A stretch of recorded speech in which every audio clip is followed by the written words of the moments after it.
sama kandungan Bapak Ibu yang kemudian ada di VOC itu sendiri yang menyebabkan dapat menimbulkan penyakit-penyakit kronis bagi mereka yang terus-menerus terpapar. Mulai dari benzena, ini penyebab karsinogen kanker Bapak Ibu. Kemudian ada etilbenzena, ada toluena, ini yang mempengaruhi sistem saraf kita. Kemudian silena, ini sama juga saraf. Dan heksana, ini neurotoksin Bapak Ibu sekalian. Nah oleh karenanya ini kita coba angkat, mudah-mudahan dengan bantuan ekspos dari Bapak Ibu semua, para senior jurnalis yang sudah berkenan menyempatkan waktu untuk hadir di sini, ini kita bisa sama-sama memberikan awareness kepada masyarakat bahayanya dari VOC itu sendiri, dan tentu saja kita bisa memberikan early warning kepada SPBU untuk dapat mengantisipasi bahaya dari VOC itu sendiri. Nah oleh karenanya hari ini Bapak Ibu sekalian, kita akan ada 3 narasumber, 2 sudah ada di hadapan kita semua. Saya akan perkenalkan satu persatu. Yang paling ujung itu adalah Pak Abdul Ghafur yang merupakan Presiden FSP Aspek Indonesia dan juga Sekretaris Eksekutif Jamkes Watch. Boleh saya minta aplaus Bapak Ibu sekalian? Dan berikutnya di sebelah saya ini adalah pakar energi yang semua orang juga sudah kenal sosok beliaunya, yang juga merupakan CEO dari IESR. Saya boleh minta aplaus untuk Mas Febi Tumiwa Bapak Ibu sekalian. Saya ke Mas Febi dulu, ini yang memang concern soal energi. Mas Febi, ini kalau kita bicara tentang VOCs bukan cuman bahaya ke kesehatan, tetapi juga bisa berdampak ke ekonominya kan. Bahwa BBM yang sudah dibeli menguap dengan sia-sia. Bahwa karbon yang kemudian dihasilkan tidak bisa kita tradingkan karena dia menguap di udara yang kemudian terserap oleh para pengguna SPBU di sekitarnya. Nah Mas Febi sendiri melihat kondisi ini, kita pengen tahu apa kemudian concern dari Mas Febi. Silakan Mas Febi. Ya, terima kasih Brigita. Selamat sore, Assalamualaikum warahmatullahi wabarakatuh. Salam sejahtera untuk kita semua. Jadi tadi yang sudah disampaikan, ada bahaya yang mengintai di sekitar kita, dan bahaya ini sebenarnya sangat tidak kasat mata, ya, tidak kelihatan, dan yang menghadapi risiko terbesar itu adalah pekerja di SPBU. Kita tahu namanya bahan bakar, ya, itu kalau terkena udara itu bisa menguap, gitu ya. Nah, ini terjadi ketika bahan bakar itu disimpan. Jadi teman-teman mungkin tahu kalau di setiap SPBU itu ada tangki timbun yang ada di bawah tanah. Nah, di dalam tangki itu bisa terjadi evaporasi. Yang kedua itu juga bisa terjadi ketika kita mengisi BBM. Ketika kita mengisi BBM-nya itu masuk ke tangki. Ya, jadi ketika kita mengganti yang ada, VOC-nya itu bisa keluar. Jadi ini semua VOC tadi yang disebutkan itu memang ada dalam bahan bakar, dan sebenarnya ini diatur juga targetnya. Jadi kenapa ini menjadi penting? Karena bahan bakar dengan standar yang lebih rendah itu mengandung tingkat VOC yang lebih tinggi. Misalnya saya bandingkan bahan bakar hari ini yang banyak dijual di Indonesia 80, mungkin 90% ya, bahan bakar yang dijual kan masih berstandar Euro 2. Sementara kalau standarnya Euro 4, ya, kandungan bensinnya itu hanya 1%. Artinya semakin bagus kualitas bahan bakar, maka kandungan VOC-nya lebih rendah. Kalau kandungan VOC-nya lebih rendah, risiko untuk dia terpapar ke lingkungan, terpapar kepada orang yang mengisi bensin, ya mengisi bahan bakar ya kan, tidak hanya bensin, yang kerja di SPBU itu juga lebih rendah. Nah ini sebenarnya yang perlu menjadi perhatian. Yang menjadi penting adalah pemerintah harusnya mendorong penggunaan bahan bakar atau BBM yang berkualitas tinggi, Euro 4 ke atas tadi. Nah kalau kita lihat aturan yang ada di Indonesia, Peraturan Menteri LHK ya tahun 2018, harusnya saat ini BBM kita itu sudah standarnya Euro 4 ke atas. sayangnya yang tadi saya katakan mungkin hampir 90% BBM yang dijual di Indonesia itu belum memenuhi standar Euro 4. Jadi kalau kita bilang Pertalite, bahkan Pertamax 92 ya, itu belum masuk standar Euro 4. Kalau Pertamax 95 gitu, yang Pertamax Green misalnya yang sekarang yang dicampur dengan etanol itu sudah masuk standar Euro 4. Jadi kuncinya ada di situ. Jadi bukan saja VOC tapi penggunaan bahan bakar dengan kualitas yang buruk itu menyebabkan polusi udara dan selain itu ada dampak biaya polusi udara itu yang sangat besar. Saya kira sudah banyak studi yang menghitung berapa sih biaya kesehatan dari polusi udara itu bisa dikutip lah dari banyak studi yang sudah dilakukan di Indonesia begitu. Mungkin itu dari saya. Kami ucapkan selamat datang pembina AJV Om Haris Jauhari yang sudah tiba. Welcome Om Haris. Dan Pak Ketua Om Chandra di belakang yang gak mau ke depan dan gak mau sambutan. Baik, terima kasih Mas Febi sudah sharing dengan kita semua bahwa sebenarnya bukan cuma si BBM-nya tetapi juga bahwa masalahnya ketika dia menguap dan terpapar gitu ya Mas ya. Kalau kita lihat perbandingan misalnya normalnya itu di 400. Kalau dia bisa sampai 10.050, ini kan bisa Bapak Ibu bayangkan perbandingannya dari yang hanya ratusan sampai puluhan ribu. Ini kan efeknya ke kita yang walaupun cuma antri sebentar pasti akan ada dampaknya. Apalagi bagi pegawai SPBU-nya. Mas Febi. Saya belum, sejauh yang saya tahu ya, belum pernah ada kasus soal ini dibahas. Walaupun saya masih cek ya, ini saya masih cek, tapi pernah kalau dari riset saya itu pernah ada gitu ya. Dan ini kaitannya karena ada tangki yang bocor gitu. Jadi kenapa bisa terkontaminasi ke air tanah? Karena ada tangki yang bocor. Jadi sebenarnya harus diwajibkan untuk semua pengguna semua pekerja SPBU yang ada di SPBU karena kerentanan itu harusnya menggunakan masker yang N95 karbon aktif. Karena itu yang bisa melindungi mereka. Tapi kalau kita lihat hari ini mana ada pekerja SPBU yang pakai masker ini bukan masker yang biasa loh. Masker N95. Karena itu yang mengandung karbon aktif yang bisa mengurangi risiko itu. Itu mungkin observasi saya selama ini. Ini makin menarik karena di sini ada Presiden FSB Aspek Indonesia, Mas Gofur. Ya. Ada nggak catatan anggota Anda yang kerja di SPBU kemudian mengalami penyakit-penyakit, misalnya sistem saraf, bahkan mungkin kanker? Udah ada belum laporannya? Ya, terima kasih Mbak Brigita. Yang pertama, kalau kami di FSP Aspek Indonesia itu memang belum memiliki anggota dari teman-teman dari SPBU. Namun kami dari Serikat Pekerja tentu memiliki fokus yang penuh ya terhadap dengan jaminan-jaminan kesehatan bagi pekerja. Selain Presiden FSP Aspek Indonesia, saya juga kan memang dipilih oleh Konfederasi Serikat Pekerja Indonesia, Pak Said Iqbal, sebagai Sekjen atau Sekretaris Eksekutif Jamkeswon, pengawas jaminan kesehatan. Nah, itu kita concern juga di situ bagaimana caranya para pekerja dilindungi jaminan sosial dan bisa bekerja dengan baik, dilindungi oleh tentu K3-nya perlu diperbaiki. Tapi ini pernah jadi concern nggak? Atau jangan-jangan teman-teman di SPBU ini ketika mereka melamar, mereka bekerja, mereka nggak tahu bahayanya? Pernah jadi concern. Saya pernah beberapa kali coba bertanya kepada teman-teman di SPBU bahwasanya bagaimana status kerjanya, bagaimana perlindungannya, jaminan kesehatannya. Yang lebih mengenaskan, saya pertama mengucapkan puji syukur ya, hari ini saya diundang. Banyak teman-teman senior media di sini. Saya ingin juga berkampanye bahwasanya minta tolong disuarakan juga Mas Febi, bahwasanya teman-teman ini kerja di SPBU itu selain resikonya tinggi, upahnya juga belum tentu UMP loh Mbak.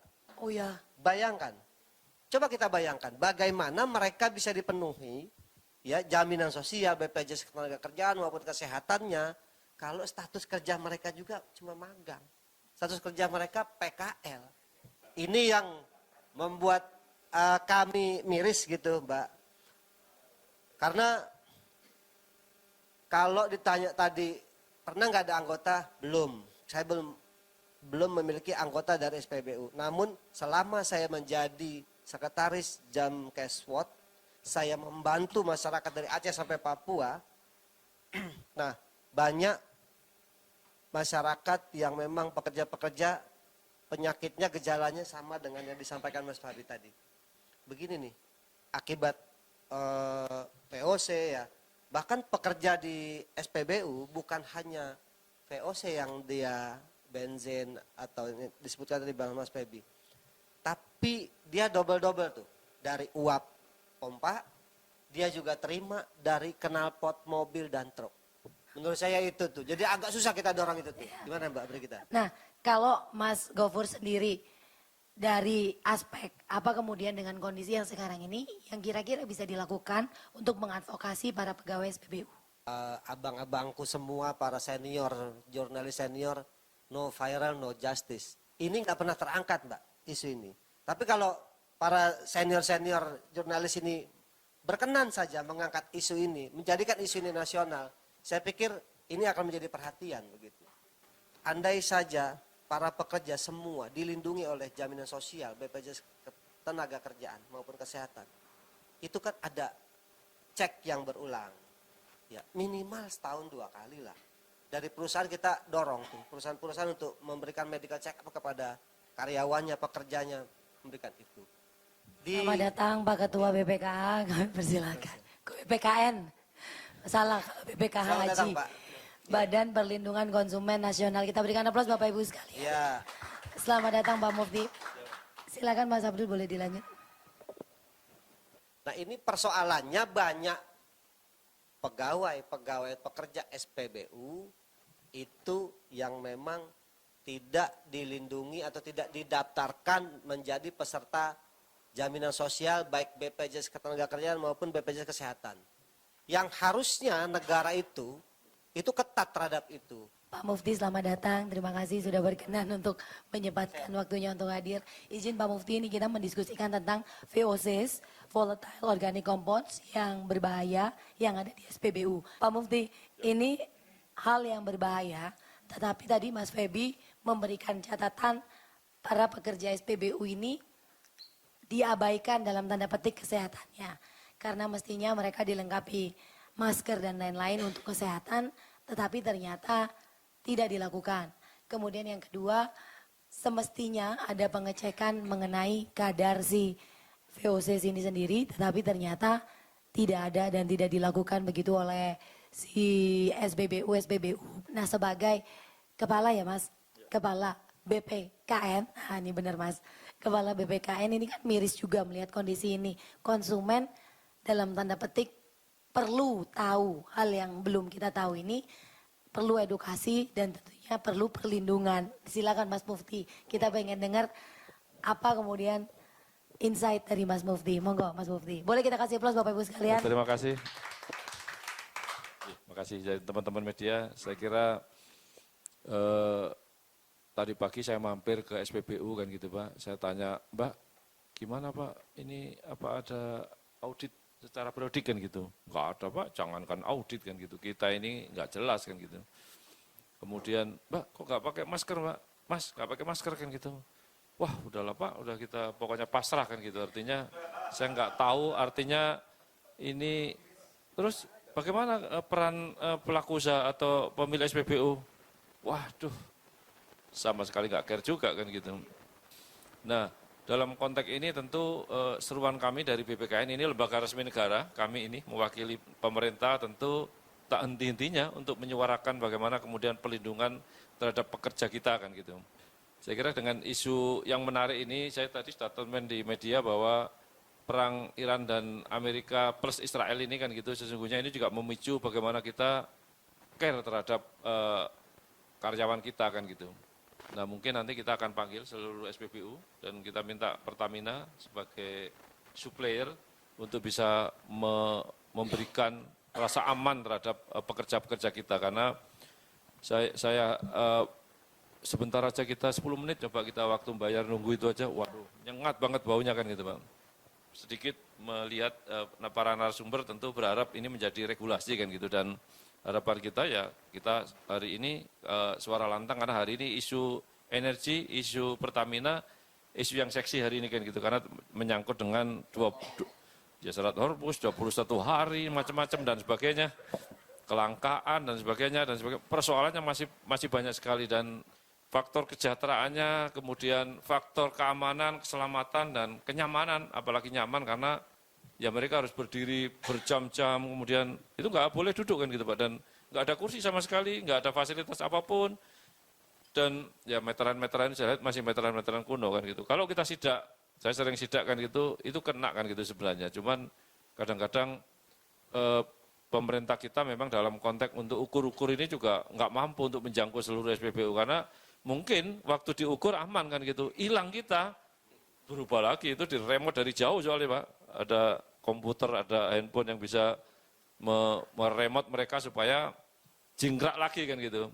Mungkin saya akan mengeluarkan rekomendasi ke Presiden kan gitu Pak untuk bisa dan tentu minta kajian, minta masukan dari teman-teman media, teman-teman jurnalis tentu ini mungkin statement saya yang pertama bahwa kami akan mendorong ke pemerintah. Kita akan nyurati Presiden lah Pak untuk bisa bagaimana persoalan ini karena tadi saya baca tornya, wah ini kok menjadi perhatian serius kan gitu. Padahal sudah sangat serius. Jadi ini menurut statement kami ini penting dan genting kan gitu Pak. Penting artinya menyangkut keselamatan banyak orang, keselamatan juga konsumen karena ketika mereka ini kemudian loyo, kemudian capek, kemudian sakit, itu cuman antrian panjang itu kalau di Jawa masih aman Pak, kalau di Sumatera 2 jam Pak. Saya udah pernah turun di Kalimantan, Sumatera semua, astagfirullah 2 jam Pak itu. Belum truk-truk, belum apa. Padahal itu negara minyak kan gitu Pak, di situ tempat minyak, tempat apa-apa tapi antrian panjang kan gitu. Ini kan fenomena yang ironis sekali kan gitu. Boleh tepuk tangan Bapak Siap, Ibu. makasih. Matur nuwun itu ya, nanti kami bisa diskusi. Oke, matur nuwun. Assalamualaikum warahmatullahi wabarakatuh. Terima kasih Pak Kepala BPKN. Mas Febi mau nambahin?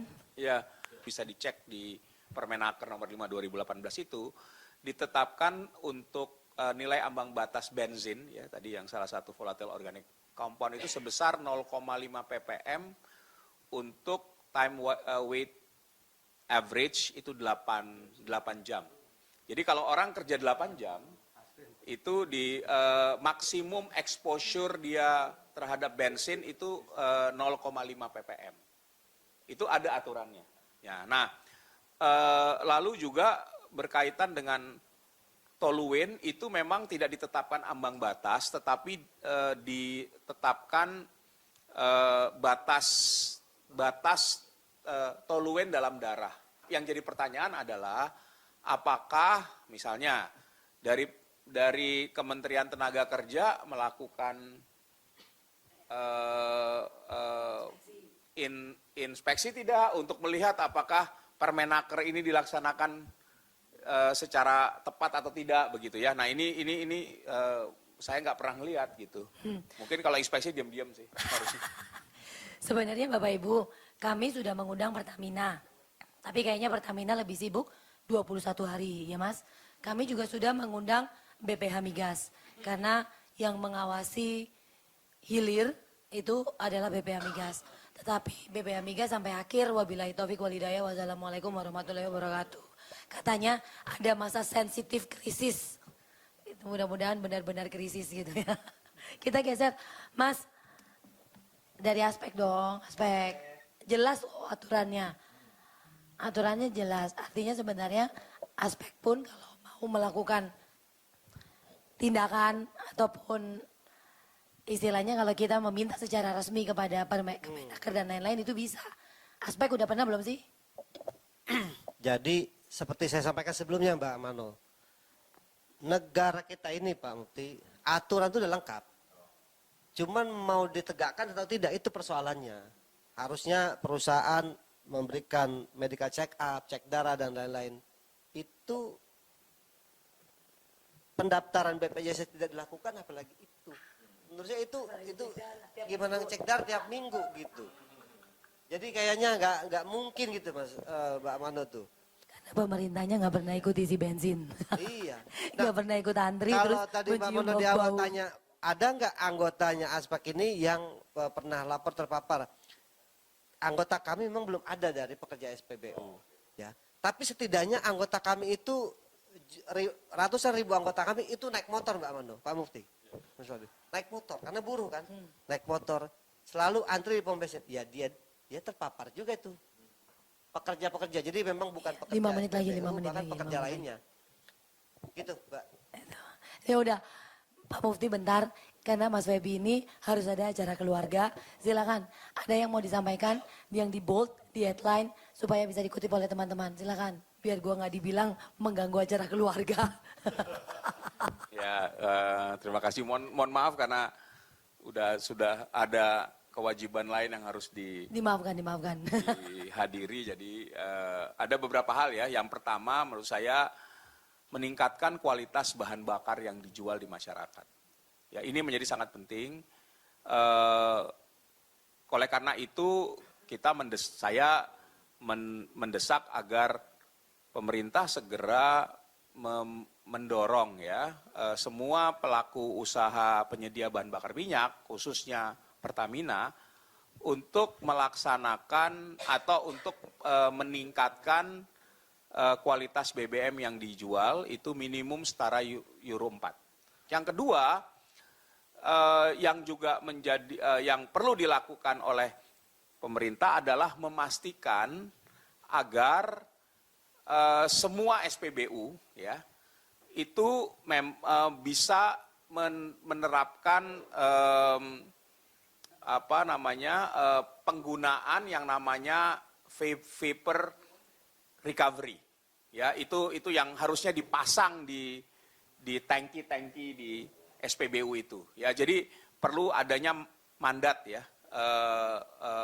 penggunaan vapor recovery unit ini. Dan yang ketiga tadi dalam rangka perlindungan pekerja, maka ketentuan yang diatur di dalam Permenaker itu harus dilakukan. Bagaimana itu dilakukan ya sudah ada nilai ambang batas ya, artinya dan itu diatur sebenarnya. Mereka yang bekerja harus menggunakan pelindung diri ya. Dan menurut saya penting sekali dengan kondisi lingkungan kerja mereka yang hazardous, yang toksik gitu ya. Ya kan beracun gitu ya. Maka yang namanya asuransi kesehatan itu wajib sekali. Dan asuransi kesehatannya harus mengcover jika nanti pekerja-pekerja itu di kemudian hari terkena penyakit-penyakit yang relevan, yang terkait dengan karsinogenik. Jadi gitu. Jadi mungkin itu dari saya. Oke, sebelum geser, Mas Chandra, Om Haris foto dulu. Mas Chandra, Ketua dan Dewan Pembina. Om Haris. AJV. Foto dulu, Om Haris. Om Haris, Chandra, foto dulu. Oke Pak, terima kasih Pak. Saya Heri Pak dari Fakta Pers Pak. Kira-kira ada nggak sih Pak penelitian itu yang agak berkurang dampak penyakitnya itu SPBU asing atau memang pemerintah?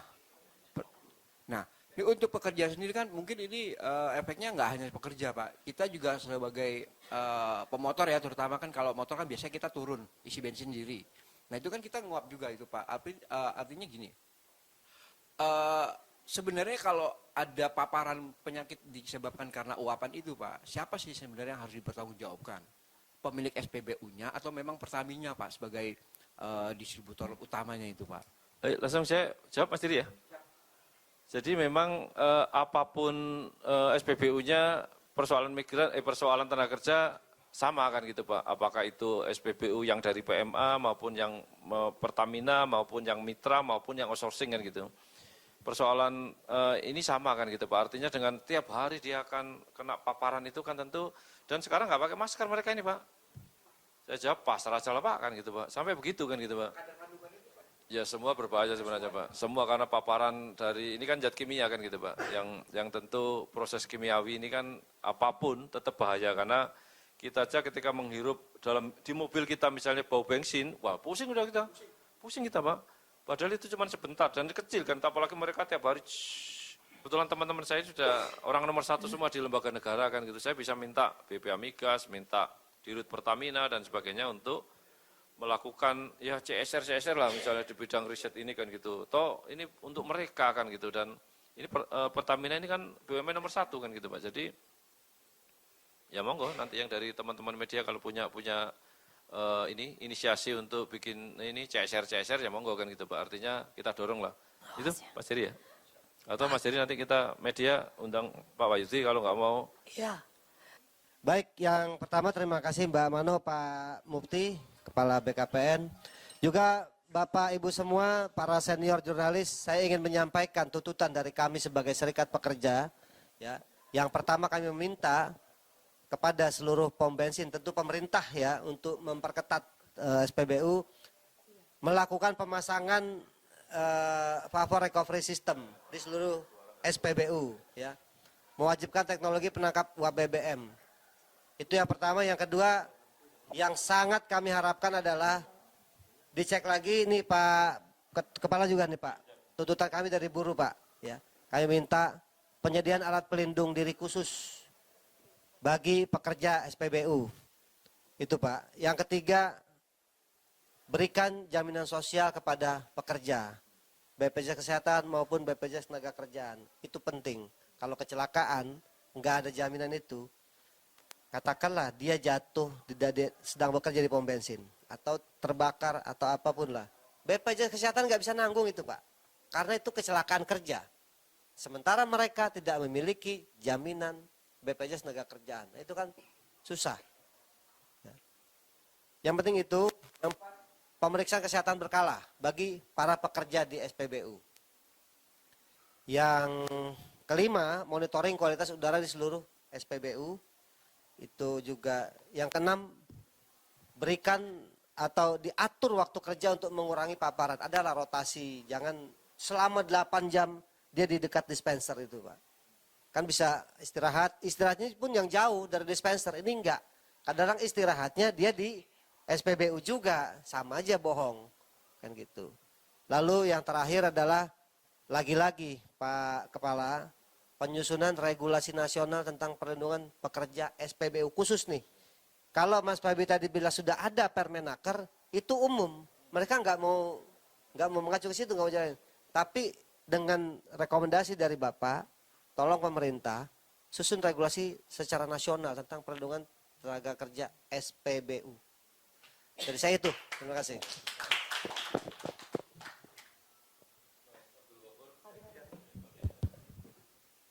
Suaranya Mbak Mano kan habis, kalau saya masih panjang ini. Mas Gofur, saya kira 7 atau kalau bisa 8 sekalian tuntutannya kan gitu. Biar dilengkapi karena presiden kita suka angka 8 kan gitu. Siapa tahu dia 08. Iya. Jadi mohon resmi dikirim ke kami akan teruskan ke seluruh KL dan insya Allah ke presiden kan gitu, biar menjadi perhatian karena ini masalah, lagi saya bilang ini penting dan genting kan gitu. Karena menyangkut nyawa, menyangkut kesehatan, mungkin yang bekerja 1 orang, tapi kan ada yang tergantung, ada istrinya, ada anaknya, ada orang tuanya yang bergantung pada persoalan pekerjaan ini kan gitu. Dan pekerjaan ini kan sangat mulia, membantu orang kan gitu Pak. Khairun nas anfa'ul linnas, orang yang paling baik adalah yang membantu sesamanya kan gitu. Meskipun bekerja gajinya pas-pasan, ya kita berharap pas semua, artinya pas pengen beli motor bisa kan gitu, pas pengen beli apa bisa, yang penting pas kan gitu. Nah ini tentu Mas Gofur, saya minta resmi, kemudian kami akan teruskan dan kita kirim ke seluruh kementerian. Kalau nggak mempan kita rataskan gitu. Terima kasih. Assalamualaikum warahmatullahi wabarakatuh. Udahlah. Sekali lagi terima kasih narasumber Mas Abdul Ghafur, Presiden FSP Aspek Indonesia, Sekretaris Eksekutif Jamkes Watch, dan juga Pak Kepala BPKN, Mas Muhammad Mufti Mubarok, dan tadi ada Mas Baby Tumiwa dari ISR. Saya nggak akan panjang-panjang karena suaranya udah habis. Saya minta aplaus saja untuk narasumber saya Bapak Ibu sekalian. Mudah-mudahan akan ada langkah konkret untuk bisa melindungi semua stakeholder, baik dari buruh, termasuk juga kita konsumen yang biasa menggunakan BBM. Sekali lagi terima kasih narasumber. Saya mewakili panitia mengharapkan Bapak Ibu akan ada tetap di sini sampai buka puasa karena kita sudah siapkan buka bersama. Dan mudah-mudahan nanti di acara-acara berikutnya Bapak Ibu juga bisa hadir untuk terus menyuarakan berkaitan mengenai kesehatan konsumen dan juga kesehatan para pekerja SPBU. Saya Brigita Manohara, Bapak Ibu sekalian, terima kasih. Wabillahi taufiq walhidayah. Wassalamualaikum warahmatullahi wabarakatuh. Selamat sore Bapak Ibu.